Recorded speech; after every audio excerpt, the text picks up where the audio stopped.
Hello friend, स्वागत करता हूं गवर्नमेंट एग्जाम टारगेट चैनल में बाल विकास शिक्षा शास्त्र। ठीक है, बाल विकास शिक्षा शास्त्र में शिक्षण प्रणालियां। ठीक है, जब आपको ये भी नहीं पता होगा कि आप शिक्षक बनने जा रहे हैं। ठीक है, याद रखिए आप शिक्षक बनने जा रहे हैं, पहले मेरी बात सुन लीजिएगा, उसके बाद वीडियो को शुरू करिएगा। ठीक है, आप शिक्षक बनने जा रहे हैं, शिक्षक बनने जा रहे हैं, इसके आप शिक्षक बनने जा रहे हैं, इसमें आपको ये नहीं पता कि बालक को पढ़ाना कैसे है। ठीक है, शिक्षण की विधियां क्या क्या है, कौन कौन शिक्षण विधियां, किस किस तरीके से आप शिक्षक को बालक को पढ़ा सकते हैं। ठीक है, शिक्षक को नहीं, बालक को आप किस प्रकार से पढ़ा सकते हैं। तो शिक्षण की विधियां मैं लेके आया हूं, इसके अलावा एक पार्ट और बना चुका हूं शिक्षण की विधियां का। ठीक है, इसके अलावा मैं एक पार्ट और बना चुका हूं शिक्षण की विधियां की, ये भी आप बात याद रखिएगा। ठीक है, शिक्षण की विधियां का एक पार्ट और बना चुका हूं, वो भी पार्ट देखना ना भूलिएगा। ठीक है, क्योंकि आप शिक्षक बनने जा रहे हैं, आपको बालक को पढ़ाने का तरीका ही नहीं पता हुआ कि कौन कौन तरीके से आपको बालक को पढ़ाना है, जी आपको नहीं पता होगा तो कहां से आप चले जाएंगे शिक्षक बनने। ठीक है, किस प्रकार से आप शिक्षक बनने चले जाएंगे। और 30 में से 30 लेके आना है आपको, ये भी कॉन्सेप्ट है। 30 में 30 लिखने से नहीं होगा, 30 में 30 लिखने से नहीं होगा रे बाबा, 30 में 30 आपको लाना है। लाने के लिए आपको क्या करना पड़ेगा, लाने के लिए मैं आपको पढ़ाता हूं क्या, कॉन्सेप्ट पढ़ाता हूं, थ्योरिकल पढ़ाता हूं। ठीक है, कॉन्सेप्ट पढ़ाता हूं, उसका थ्योरिकल बताता हूं, और थ्योरिकल के साथ जो मैंने कॉन्सेप्ट दिया हुआ है, मतलब जो थ्योरी हमने पढ़ाया हुआ है, उस थ्योरी के बेस में क्वेश्चन भी सॉल्व करवाता हूं। ठीक है, इसके अलावा मेरा एक प्रैक्टिस सेट भी चलता है। ठीक है, इसके अलावा एक मेरा प्रैक्टिस सेट, ये कॉन्सेप्ट बेस है, ये कॉन्सेप्ट बेस है, 12 पार्ट ये कॉन्सेप्ट बेस है। पूरे पार्ट मेरे कॉन्सेप्ट बेस थ्योरिकल पार्ट है। बाल विकास शिक्षा शास्त्र के पूरे part 11 part government exam target playlist में जाइएगा, वहां पे आपको बाल विकास शिक्षा शास्त्र के कॉन्सेप्ट बेस, ठीक है, पूरा थ्योरिकल पार्ट वहां आपको मिलेगा। ठीक है, इसके अलावा प्रैक्टिस सेट, ठीक है, 80 प्रैक्टिस सेट में लेके आ रहा हूं यहाँ पे 2400 क्वेश्चन का भंडार। ठीक है, 2400 क्वेश्चनों का भंडार लेके आ रहा हूं यहाँ पे, बेहतरीन कंटेंट के साथ, बेहतरीन क्वेश्चन के साथ, ये भी याद रखिएगा। हिंदी की बेहतरीन ट्रिक भी लेके आ रहा हूं, याद रखिएगा, हिंदी की बेहतरीन ट्रिक कॉन्सेप्ट के साथ चलती है मेरी। ठीक है, जिसमें 50% ग्रामर मैं हर पार्ट में कवर करता हूँ, 50% ग्रामर हर पार्ट में कवर करता हूँ, ये भी आप देखना ना भूलेगा। ये सारी वीडियो आपको आई बटन में मिल जाएगी, इसके ऊपर आई बटन जो होती है, ठीक है, वीडियो के ऊपर आई बटन दिखेगा, आई बटन में आप जब क्लिक करेंगे तो आपको वीडियो हिंदी की मिल जाएगी, बाल विकास शिक्षा शास्त्र की मिल जाएगी। ठीक है, वीडियो के आई बटन पे आप क्लिक करिएगा तो आपको मिल जाएगी क्या, हिंदी बेहतरीन ट्रिक के साथ, बाल विकास शिक्षा शास्त्र बेहतरीन ट्रिक के साथ, बेहतरीन कॉन्सेप्ट के साथ मिल जाएगा। याद रखिए, जिसके माध्यम से आप 30 में 30 लेके आएंगे, जिसमें से आप 30 में 30 लेके आएंगे, लिखने से नहीं होगा रे बाबा 30 में 30, लिखने से 30 में 30 नहीं होगा कि हमने लिख लिया 30 में 30 लेके आएंगे। 30 में 30 पढ़ने से होगा, मेहनत करने से होगा। ठीक है, उसे उन चीजों को कॉन्सेप्ट सीखने से होगा, 30 में 30 उससे होगा।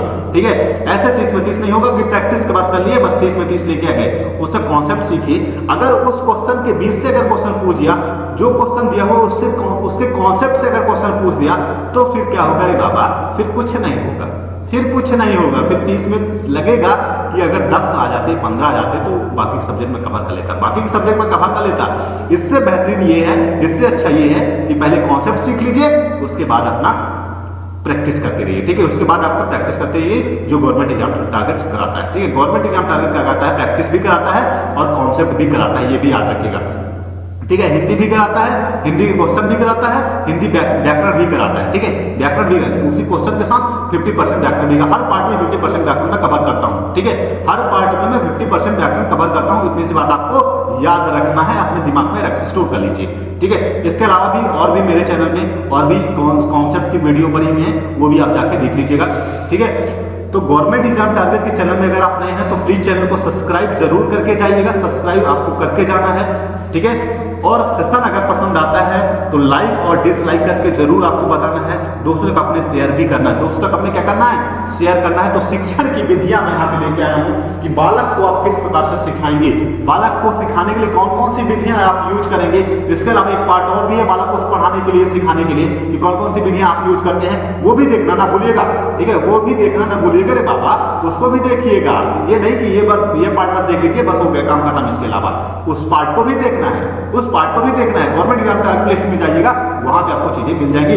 चलिए स्टार्ट करते हैं, ज्यादा बकवास नहीं करता हूं। शिक्षण प्रणालियां, ठीक है, शिक्षण प्रणालियां दी है, शिक्षण प्रणालियां में प्रोजेक्ट विधि, पहली विधि मैंने रखा हुआ क्या, प्रोजेक्ट विधि, और इसके अलावा और विधि में बता चुका हूं, वो आप देख लीजिएगा। गवर्नमेंट एग्जाम टारगेट लिस्ट में जाइएगा, वहां पे आपको मिल जाएंगी, या फिर इसके आई बटन पे जाइएगा, यहाँ पे आई बटन पे जाइएगा, आई बटन में आपको ये मिल जाएगी। ठीक है, इसके अलावा आई बटन में आपको ऊपर वीडियो के ऊपर आई बटन जो होती है जहाँ पे कार्ड लिखा हुआ है ऊपर आई बटन में क्लिक करिएगा, वहां पे आपको वीडियो मिल जाएगी इसके शिक्षण की विधियां की, ठीक है। तो पहली विधि है आपकी प्रोजेक्ट विधि। देखिए प्रोजेक्ट विधि को कई शिक्षा शास्त्रियों का योगदान रहा है, ठीक है, याद रखिएगा। प्रोजेक्ट विधि में कई शिक्षा शास्त्रियों का क्या रहा है, ये महत्वपूर्ण योगदान रहा है। पहला योगदान देखिए, पहला योगदान किलपैट्रिक प्रोजेक्ट विधि के जन्मदाता माने जाते हैं। कौन? किलपैट्रिक प्रोजेक्ट विधि के कौन है? जन्मदाता है, ठीक है, याद रखिएगा। किलपैट्रिक प्रोजेक्ट विधि के कौन है? जन्मदाता है। जब आपको यही नहीं पता होगा कि हमें बच्चों को पढ़ाना कैसे है, तो कैसे पढ़ाएंगे आप बताइए, कैसे पढ़ाएंगे? किलपैट्रिक प्रोजेक्ट विधि के कौन है? जन्मदाता है। कौन है? जन्मदाता। ये बात आपको याद रखने की जरूरत है। पहले स्टीवेंस ने इसे कृषि पाठ्यक्रम में लागू किया था। किलपैट्रिक प्रोजेक्ट विधि के जन्मदाता है, लेकिन स्टीवेंस ने इसे क्या किया था? कृषि विषय के पाठ्यक्रम में लागू किया था। पूछ लिया कृषि विषय पाठ्यक्रम में किसने लागू किया था? प्रोजेक्ट विधि को। प्रोजेक्ट विधि को कृषि विषय पाठ्यक्रम में कौन लागू किया था? तो हो गया, फिर एक्टिविटी करोगे, क्या होगा? एक्टिविटी करोगे, फिर कुछ नहीं कर पाओगे, फिर देखते रह जाओगे इधर उधर। अरे कोई मदद कर देता तो ये मेरा क्वेश्चन ये वाला हो जाता। इससे बेहतरीन ये है कि पहले कॉन्सेप्ट सीख लीजिए, पहले थ्योरिकल पढ़ लीजिए। जब आप थ्योरिकल पढ़ लेंगे तो आपको कॉन्सेप्ट क्लियर हो जाएगा। जब कॉन्सेप्ट क्लियर हो जाएगा तो आप प्रैक्टिस सेट लगा सकते हैं, कोई भी प्रैक्टिस सेट लगा सकते हैं, किसी भी चैनल से आप प्रैक्टिस सेट लगा सकते हैं, कोई भी चैनल से आप प्रैक्टिस सेट मेरे में ही चलता है, मेरे से भी प्रैक्टिस सेट लगा सकते हैं। हर सेट में मैंने 30 क्वेश्चन रखे हैं, हर सेट में मैंने 30 क्वेश्चन रखे हैं। 80 प्रैक्टिस सेट लेने वाला हूं, जिसमें 2400 महत्वपूर्ण क्वेश्चन मैं वहां पे लेने वाला हूं, ठीक है। तो पहले स्टीवेंसन ने क्या किया था? पहले स्टीवेंसन ने इसे कृषि पाठ्यक्रम में लागू किया था। किसने किया था? कृषि पाठ्यक्रम में लागू किया था। इस बात आपको याद रखने की जरूरत है बाबा। नेक्स्ट नंबर देखिए, थर्ड नंबर देखिए, प्रसिद्ध अमेरिका शिक्षा शास्त्री जॉन डीवी ने प्रोजेक्ट विधि को महत्वपूर्ण योगदान दिया, ठीक है। प्रसिद्ध अमेरिका शिक्षा शास्त्री जॉन डीवी, ठीक है, जॉन डीवी ने प्रोजेक्ट विधि को महत्वपूर्ण योगदान दिया। क्या दिया? महत्वपूर्ण योगदान दिया। नेक्स्ट फोर्थ नंबर देखिए, प्रोजेक्ट एक संगठित क्या है? समस्या है। प्रोजेक्ट क्या है? एक संगठित समस्या है जो शिक्षक और आम जीवन से संबंधित होती है। प्रोजेक्ट एक संगठित समस्या है। क्या? एक संगठित समस्या है जो शिक्षक और आम जीवन से क्या होती है? संबंधित होती है, जिस पर निश्चित पदों पर चलते हुए सुलझाया जाता है। क्या है? प्रोजेक्ट विधि क्या है? एक संगठित समस्या है, याद रखिएगा। प्रसिद्ध अमेरिकी शिक्षा शास्त्री जॉन डीवी ने प्रोजेक्ट विधि का महत्वपूर्ण योगदान रहा। उनका भी महत्वपूर्ण योगदान है। किसका? प्रसिद्ध अमेरिकी शिक्षा शास्त्री जॉन डीवी का भी प्रोजेक्ट विधि में महत्वपूर्ण योगदान रहा है, ठीक है। नेक्स्ट फोर्थ नंबर की हम बात करते हैं। तो संगठित समस्या, प्रोजेक्ट विधि क्या है? प्रोजेक्ट विधि पूछ लिया कि प्रोजेक्ट विधि है क्या? तो प्रोजेक्ट विधि है एक संगठित समस्या जो शिक्षक और आम जीवन से संबंधित है। किससे संबंधित है? आम जीवन से संबंधित है, जिस पर निश्चित पदों पर चलते हुए क्या किया जाता है? सुलझाया जाता है। जिस पर निश्चित पदों पर चलते हुए क्या किया जाता है? सुलझाया जाता है। इनमें सबसे पहले बच्चों के छोटे छोटे दल बनाए जाते हैं। प्रोजेक्ट विधि की मैं बात कर रहा हूं, किसकी बात कर रहा हूं? प्रोजेक्ट विधि की। इसमें बच्चों के सबसे पहले छोटे छोटे दल बनाकर किसी प्रोजेक्ट का चुनाव करने का अवसर दिया जाता है। प्रोजेक्ट विधि में क्या होता है? पहले बच्चों का एक छोटा छोटा दल बनाना, मतलब 4-5 बच्चे, 5 बच्चे, 10 बच्चे, मतलब 5 बच्चे, जिससे उनको समझ में आ जाए, जिससे बच्चों को क्या हो समझ में आ जाए। इतने छोटे दल बनाकर, मतलब छोटे छोटे ग्रुप बनाकर उस ग्रुप में प्रोजेक्ट का कोई चुनाव किया जाता है। कोई भी प्रोजेक्ट ले सकते हैं, किसी भी प्रकार का प्रोजेक्ट ले सकते हैं। कोई भी प्रोजेक्ट, जैसे कोई कुछ किसी से संबंधित प्रोजेक्ट ले लिया, खेल से संबंधित ले लिया, या किसी कृषि से संबंधित ले लिया, या किसी से संबंधित, मतलब कोई भी एक प्रोजेक्ट, एक छोटा सा प्रोजेक्ट ले लिया उन्होंने, और उस प्रोजेक्ट को उन्होंने क्या दे दिया कि ये काम आपको करना है, ठीक है। एक छोटा छोटा पार्ट्स बनाकर ये काम उनको दे दिया जाता है, ठीक है। नेक्स्ट नंबर क्वेश्चन देखिए, नेक्स्ट देखिए, इसके बाद अध्यापक के निर्देशन में, ठीक है, अध्यापक के क्या निर्देशन में योजनाबद्ध तरीके से प्रोजेक्ट को रूप दिया जाता है, ठीक है।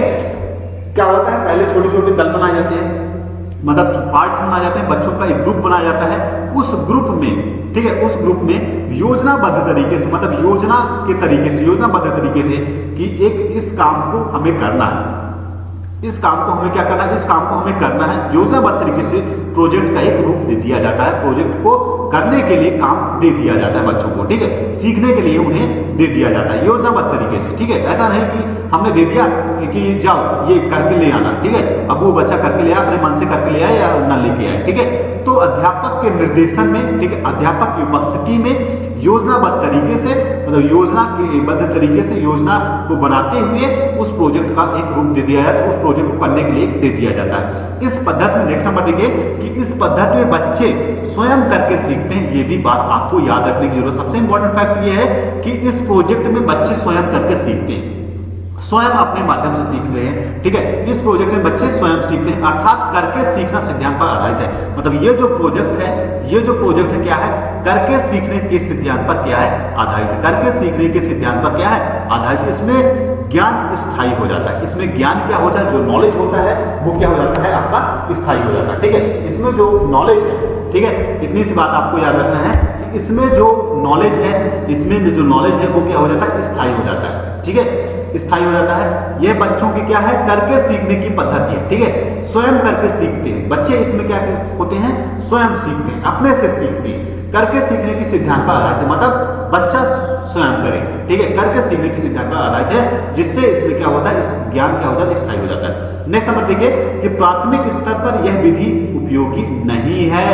प्राथमिक स्तर पर यह विधि क्या है, उपयोगी नहीं है। ये बात आपको याद रखने की जरूरत है कि प्राथमिक स्तर पर यह विधि क्या है, उपयोगी नहीं है। अगर आप छोटे छोटे बच्चों को आप ये दे देंगे जिसको प्रोजेक्टर नहीं पता है, ठीक है, जिसको प्रोजेक्टर नहीं पता उसको आप प्रोजेक्ट दे देंगे तो वो कैसे समझ पाएगा, रे बाबा कैसे समझ पाएगा, नहीं समझ पाएगा, ठीक है। तो ये प्राथमिक स्तर के लिए उपयोगी नहीं है, प्राथमिक स्तर के लिए उपयोगी नहीं है रे बाबा, कि प्राथमिक स्तर के लिए उपयोगी नहीं है। यह उच्च स्तर की शिक्षा पर दी जाती है, यह उच्च स्तर की शिक्षा पर दी जाती है, जहां पे बच्चे समझ सके, वहां पे प्रोजेक्ट विधि लाई जाती है। और प्रोजेक्ट विधि कैसी होती है, ये प्रोजेक्ट विधि जो होती है स्वयं करके सीखती है, ठीक है, मतलब करके सीखने के सिद्धांत पर आधारित है, जिससे इसमें ज्ञान क्या हो जाता है, स्थायी हो जाता है। इसमें समय की बर्बादी भी ज्यादा होती है, याद रखिएगा, इस प्रोजेक्ट में समय की बर्बादी ज्यादा होती है। इसमें अध्यापक की सक्रिय भागीदारी नहीं होती है। इस प्रोजेक्ट में निर्देशन रहता है, शिक्षक का क्या रहता है, निर्देशन रहता है, शिक्षक का निर्देशन रहता है, लेकिन सक्रिय भागीदारी इसमें नहीं होती है। शिक्षक करके आपको नहीं बताएगा, मतलब आपको निर्देश करेगा, ठीक है, आपको निर्देश करेगा कि ऐसे करिए, बाकी इसमें सक्रिय भागीदारी उसकी नहीं होगी, कि बहुत ज्यादा इसमें भागीदारी शिक्षक की नहीं होगी, क्योंकि इसमें समय की बर्बादी ज्यादा होती है। इस प्रोजेक्ट में समय की बर्बादी ज्यादा होती है, इसमें अध्यापक की सक्रिय भागीदारी नहीं इंक्लूड होती है, शामिल नहीं होती है। ये बात आपको याद रखने की जरूरत है। नेक्स्ट नंबर देखिए, सेकंड नंबर देखिए, सेकंड नंबर है आपकी प्रश्नोत्तरी विधि या सुकारात विधि, ठीक है। नेक्स्ट नंबर है आपकी प्रश्नोत्तरी विधि या सुकारात विधि। यह विधि ग्रीक के महान दार्शनिक सुकारात ने दी थी। याद रखने वाली जरूरत कौन सी है, याद रखने की जरूरत यह है कि ग्रीक के महान दार्शनिक, ठीक है, ग्रीक के महान दार्शनिक सुकारात दी थी, जो प्लूटो के गुरु थे, ठीक है, जो प्लूटो के गुरु थे, कौन थे, प्लूटो के गुरु थे। ग्रीक के महान दार्शनिक सुकारात ने दी थी, जो प्लूटो के गुरु थे। यह विधि वर्तमान समय में प्रचलित है, याद रखिएगा, यह जो विधि है वर्तमान समय में प्रचलित है, पर संपूर्ण शिक्षण विधि ना होकर विधि का एक पार्ट है। इसमें याद रखिएगा, इसका पूरा भाग ना होकर केवल एक पार्ट है, ठीक है। किसी भी विधि का पूरा, मतलब प्रश्नोत्तरी विधि या सुकारात विधि, ठीक है, प्रश्नोत्तरी विधि या सुकारात विधि में क्या होता है कि पूरी विधि ना लेकर उसका एक पार्ट लिया हुआ, ठीक है। इस विधि वर्तमान समय में केवल उसका एक पार्ट लिया हुआ, ठीक है, पूरी विधि ना लेकर केवल उसका एक पार्ट लिया हुआ प्रश्नोत्तरी विधि, ठीक है। यह विधि वर्तमान समय प्रचलित तो है, लेकिन इसका एक पार्ट लिया गया है, विधि का केवल एक भाग लिया गया है। नेक्स्ट नंबर, थर्ड नंबर देखिए कि इस विधि में अध्यापक विषय वस्तु को प्रश्नों के माध्यम से रखता है। देखिए, कोई भी अगर अध्यापक विषय वस्तु रखेगा, ठीक है, इस विधि में कोई भी अध्यापक होगा जो विषय वस्तु को प्रश्नों के माध्यम से, कोई भी प्रोजेक्ट होगा, प्रश्नोत्तरी विधि का कोई भी प्रोजेक्ट होगा, तो उस प्रोजेक्ट को विषय वस्तु के माध्यम से इसमें रखा जाता है। यह प्रश्नों की क्या होती है, एक श्रृंखला होती है। इसमें प्रश्नों की क्या होती है, इसमें प्रश्नों की एक क्या होती है, श्रृंखला होती है। ये बात भी आपको याद रखने की जरूरत है, ठीक है। यह प्रश्नों की क्या होती है, यह प्रश्नों की एक श्रृंखला होती है, ठीक है, यह प्रश्नों की क्या होती है, श्रृंखला होती है, ठीक है। नेक्स्ट नंबर देखिए, बच्चों में क्रियाशीलता लाने व एकाग्रता बनाए रखने के लिए इस विधि का प्रयोग किया जाता है। बच्चों में एक्टिविटी, ठीक है, बच्चों में क्या होता है, बच्चों में आपकी एक्टिविटी लाने के लिए, बच्चों में एक्टिविटी लाने के लिए, एकाग्रता लाने के लिए, ठीक है, बच्चों में एकाग्रता बनाए रखने के लिए इस विधि का प्रयोग किया जाता है। ठीक है, इस विधि का प्रयोग किया जाता है। बच्चों में क्रियाशीलता, ठीक है, बच्चों में क्या होता है, एक्टिविटी लाने के लिए, क्रियाशीलता लाने के लिए, ठीक है, एकाग्रता बनाए रखने, बच्चों में एकाग्रता, कंसंट्रेट बच्चों को कंसंट्रेट रखने के लिए इस विधि का उपयोग किया जाता है। यह विधि प्राथमिक स्तर के लिए उपयोगी नहीं, यह विधि भी प्राथमिक स्तर के लिए उपयोगी नहीं है, ये बात आपको याद रखना है। ठीक है, और कौन सी विधियां प्राथमिक स्तर के लिए उपयोगी नहीं है वो बात आप याद रखते जाइएगा कि कौन सी प्राथमिक स्तर के लिए उपयोगी है, कौन सी उच्च स्तर के लिए उपयोगी है। ठीक है, आपको ये बात याद रखने की जरूरत है, क्योंकि क्वेश्चन यहां से बनते हैं, क्वेश्चन यहां से बनते हैं रे बाबा, क्वेश्चन यहां से बनेंगे, 100% यहां से क्वेश्चन बनेगा। क्वेश्चन की प्राथमिक स्तर पर कौन सी विधि उपयोगी होती है, उच्च स्तर पर कौन सी विधि उपयोगी होती है, यहां से क्वेश्चन बनने वाले हैं, आपको याद रखने की जरूरत है। तो 30 में 30 यहां से आएंगे बाबा, 30 में 30 यहां से आएंगे, क्योंकि कॉन्सेप्ट पढ़िए, कॉन्सेप्ट के बेस में आपको क्वेश्चन सॉल्व करना है। कॉन्सेप्ट के बेस में क्या करना है, कॉन्सेप्ट के बेस में आपको क्वेश्चन सॉल्व करना है, कॉन्सेप्ट में आपको क्वेश्चन लगाना है, उसके बाद आपको पेपर में बैठना है। ठीक है, पेपर में नहीं बैठना है, एग्जाम हॉल में बैठना है। ठीक है, पेपर में नहीं बैठना है, एग्जाम हॉल में बैठना है। कहां बैठना है, एग्जाम हॉल में। बाबा यह विधि प्राथमिक स्तर के लिए उपयोगी नहीं है, इतनी सी बात आपको याद रखना है। नेक्स्ट देखते हैं बेसिक शिक्षा। ठीक है, नेक्स्ट देखते हैं क्या बेसिक शिक्षा, महात्मा गांधी की शिक्षा है बेसिक शिक्षा। ठीक है, तो पहला नंबर है आपके बेसिक शिक्षा की जो अवधारणा है, किसने दी थी, महात्मा गांधी ने दी थी। ठीक है, बेसिक शिक्षा की जो प्रणाली है, शिक्षा की जो प्रणाली में उसमें बेसिक शिक्षा भी आती है, बेसिक शिक्षा की जो प्रणाली है उसमें बेसिक शिक्षा भी आती है। तो बेसिक शिक्षा की अवधारणा किसने दी थी, महात्मा गांधी ने दी थी। ठीक है, बेसिक शिक्षा की अवधारणा किसने दी थी, महात्मा गांधी ने दी थी, ये भी आपको याद रखने की जरूरत है। सेकंड नंबर देखिए, महात्मा गांधी के अनुसार शिक्षा से मेरा तात्पर्य बालक तथा मनुष्य के शरीर, मन, आत्मा के भीतर विद्वान गुणों को सब प्रकार से सर्वोत्तम विकास करना। देखिए, ये जो बेसिक शिक्षा है, बेसिक शिक्षा के अनुसार महात्मा गांधी मानते थे कि बालक तथा मनुष्य के शरीर में, महात्मा गांधी क्या मानते थे, बेसिक शिक्षा के अकॉर्डिंग, बेसिक शिक्षा के अनुसार बालक तथा मनुष्य के शरीर, मन, आत्मा के भीतर विद्वान जो गुण हैं, ठीक है, उनके अंदर जो गुण है, जो एबिलिटी है, जो उनके अंदर योग्यता है, उसका सर्वोत्तम विकास करना, उनके भीतर जो गुण है, ठीक है, जो एबिलिटी है उसको विकसित करना, सर्वोत्तम विकसित करना और ज्यादा विकास करना, महात्मा गांधी का ये उद्देश्य था। ठीक है, इसलिए उन्होंने क्या रखा था, बेसिक शिक्षा प्रणाली रखी थी, बेसिक शिक्षा प्रणाली को शुरुआत की थी। नेक्स्ट देखिए कि गांधी जी ने 1937 में, कब, 1937 में शिक्षा पर अपने विचार हरिजन पत्रिका में दिए। ठीक है, कहां दिए, अपने विचार गांधी जी ने 1937 में, कब, 1937 में शिक्षा पर अपने विचार हरिजन पत्रिका में दिए थे। किसमें दिए थे, हरिजन पत्रिका में दिए थे। ये बात भी आपको याद रखना है कि गांधी जी ने अपने जो विचार थे, शिक्षा से संबंधित अपने जो विचार थे, किसमें रखे थे, हरिजन पत्रिका में रखे थे। हरिजन पत्रिका में उनका शिक्षा संबंधित लेख प्रकाशित हुआ था, और हरिजन पत्रिका में क्या हुआ था, उनका शिक्षा संबंधित लेख, ठीक है, उनका शिक्षा संबंधित लेख प्रकाशित हुआ था। क्या हुआ था, पब्लिश हुआ था। ठीक है, उनका शिक्षा संबंधित जो लेख हुआ था, पब्लिश हुआ था। ठीक है, गांधी जी 1937 में शिक्षा पर अपने विचार हरिजन पत्रिका में दिए थे। कहां पे दिए थे, हरिजन पत्रिका में दिए थे, और हरिजन पत्रिका में उनका शिक्षा संबंधी लेख पब्लिश हुआ था। ठीक है, कब हुआ था, 1937 में।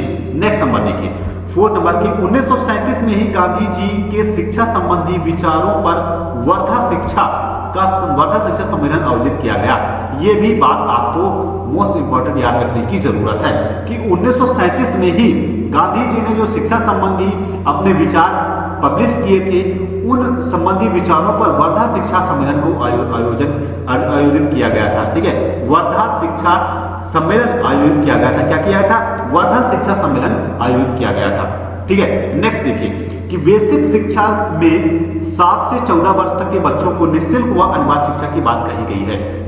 याद रखिएगा कि बेसिक शिक्षा के अंतर्गत, ठीक है, बेसिक शिक्षा के अंतर्गत 7 से 14 वर्ष तक के बच्चों को निःशुल्क एवं अनिवार्य शिक्षा की बात कही गई है। शिक्षा का माध्यम मातृभाषा होना चाहिए। देखिए, गांधी जी क्या कहते हैं, महात्मा गांधी जी क्या कहते हैं कि बेसिक शिक्षा की जो अवधारणा है, बेसिक शिक्षा की जो अवधारणा है 7 से 14 वर्ष के बालकों के लिए निःशुल्क शिक्षा की अवधारणा की गई थी। ठीक है, बेसिक शिक्षा के अंतर्गत ही 7 से 14 वर्ष तक के बालकों को निःशुल्क शिक्षा की अवधारणा की गई थी, जिसमें शिक्षा का जो माध्यम होना चाहिए, पढ़ाने का जो माध्यम होना चाहिए वो मातृभाषा होना चाहिए। ठीक है, उस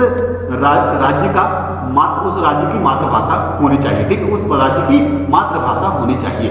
नेक्स्ट नंबर देखिए, 6 नंबर दिया हुआ है कि बेसिक शिक्षा मुख्य बात शिक्षा के साथ बच्चों को हस्तशिल्प सिखाया जाए, जिससे वह आत्मनिर्भर बन सके और आगे जाकर अपनी आजीविका कमा सके। ठीक है, तो बेसिक शिक्षा यह भी सिखाती थी, बेसिक जो शिक्षा थी उनको यह भी सिखाया जाता बेसिक शिक्षा के अंतर्गत, मतलब 7 से 14 वर्ष तक के बालकों को क्या निःशुल्क शिक्षा, अनिवार्य शिक्षा, ठीक है, निःशुल्क शिक्षा और अनिवार्य शिक्षा, जिसमें क्या होता था मातृभाषा, शिक्षा का माध्यम क्या होता था मातृभाषा होता था। ठीक है, और इस शिक्षा के अंतर्गत हस्तशिल्प, ये भी आपको याद रखने की जरूरत है कि इस शिक्षा के अंदर हस्तशिल्प, बच्चों को हस्तशिल्प सिखाया जाए, जिससे वह क्या होते थे आत्मनिर्भर बन सके। ठीक है, जिससे वह क्या हो सके आत्मनिर्भर बन सके और आगे जाकर अपनी आजीविका को क्या कर सके, कमा सके। ठीक है, तो ये था बेसिक शिक्षा का कॉन्सेप्ट। नेक्स्ट बात करते हैं खेल विधि। ठीक है, नेक्स्ट बात करते हैं खेल विधि और लास्ट इस वीडियो का लास्ट है खेल विधि। ठीक है, उसके बाद में अगले पार्ट में आगमन विधि और निगमन विधि लेके आऊंगा। इसके अलावा और जो विधियां बची हुई, मतलब पढ़ाने की और जो विधियां बची हुई वो भी मैं 13 पार्ट में रखने वाला हूं। ठीक है, 13 पार्ट में वो भी विधियां मैं रखने वाला हूं, 13 पार्ट में वो भी विधियां, वो भी कॉन्सेप्ट मैं रखने वाला हूं। इसके बाद इससे रिलेटेड जितने क्वेश्चन बनेंगे, ठीक है, इसके बाद इससे रिलेटेड जितने भी पहले क्या होता है थ्योरिकल होते हैं, पहले मैं थ्योरी पढ़ाता हूं। ठीक है, पहले मैं थ्योरी पढ़ाता हूं और थ्योरी के बाद क्या कराता हूं, क्वेश्चन कराता हूं। ठीक है, थ्योरी उसके बाद क्वेश्चन, और एक प्रैक्टिस सेट मेरा चल रहा है, उस प्रैक्टिस सेट को भी देखना भूलिएगा। उस प्रैक्टिस सेट में मैं 30 क्वेश्चन रखता हूं। ठीक है, कॉन्सेप्ट के साथ, कॉन्सेप्ट भी मैं समझाता भी हूं, ऐसा नहीं है कि क्वेश्चन को समझाता नहीं हूं। ठीक है, कॉन्सेप्ट के साथ मैंने 80 प्रैक्टिस सेट रखा हुआ है, उसमें 80 प्रैक्टिस सेट में 2400 क्वेश्चन, भरपूर क्वेश्चन मैंने रखा हुआ है, ताबड़तोड़ क्वेश्चन मैंने यहाँ पे रखा हुआ है। खेल विधि, तो खेल विधि क्या है, देखिए खेल विधि ब्रिटेन के शिक्षा शास्त्री हेनरी कॉल्डवेल कुक की देन है। किसकी देन है, हेनरी, ब्रिटेन के शिक्षा शास्त्री हेनरी, देखिए ब्रिटेन के शिक्षा शास्त्री हेनरी कॉल्डवेल कुक की देन है। जो खेल विधि है शिक्षा शास्त्री हेनरी कॉल्डवेल, ब्रिटेन के शिक्षा शास्त्री हेनरी कॉल्डवेल कुक की देन है, जो ब्रिटेन की क्या है शिक्षा शास्त्री हैं। इसमें खेल को माध्यम बनाकर शिक्षण को रुचिकर बनाया जाता है। यह जो विधि है, ठीक है, यह उसका नाम ही खेल विधि। ठीक है, तो यह जो विधि है, इस विधि में शिक्षण को, मतलब शिक्षा को खेल के माध्यम से रुचिकर बनाया जाता है, मतलब खेल से बच्चों को पढ़ाया जाता है। जैसे प्राथमिक शिक्षक में, ठीक है, प्राथमिक शालाओं में होता है कि खेल के माध्यम से बच्चों को सिखाया जाता है चीजों को। बच्चों को सिखाने के लिए खेल माध्यम अगर होता है तो बेहतरीन तरीके से बच्चे उन चीजों को सीख जाते हैं। ठीक है, बेहतरीन तरीके से बच्चे उन चीजों को सीख जाते हैं। इसमें जो माध्यम है खेल का माध्यम है, जिससे शिक्षण को क्या बनाया जाता है, रुचिकर बनाया, इंटरेस्टिंग बनाया जाता है। देखिए प्राथमिक स्तर पर यह विधि बहुत उपयोगी है। ठीक है, यह जो विधि है प्राथमिक स्तर पर बहुत ही उपयोगी है। देखिए प्राथमिक स्तर पर यह विधि उपयोग होती है, खेल विधि। और खेल विधि सबसे इंपॉर्टेंट विधि, ठीक है, खेल विधि सबसे प्राथमिक के लिए सबसे इंपॉर्टेंट विधि, क्योंकि बच्चों को सिखाने के लिए आप खेल के माध्यम से अगर बच्चों को सिखाते हैं तो उससे ज्यादा उनको नॉलेज भी होता है और वो चीज जल्दी वो भूल नहीं पाते हैं। ठीक है, वो चीज वो जल्दी भूलते भी नहीं है और खेल से वो सीख भी जाते हैं। ठीक है, तो खेल विधि इंपॉर्टेंट विधि। ठीक है, सेशन कैसा लगा अब लाइक करके बताइएगा, सेशन कैसा लगा लाइक करके आपको बताना है, शेयर करके बताना है और सब्सक्राइब जरूर करिएगा।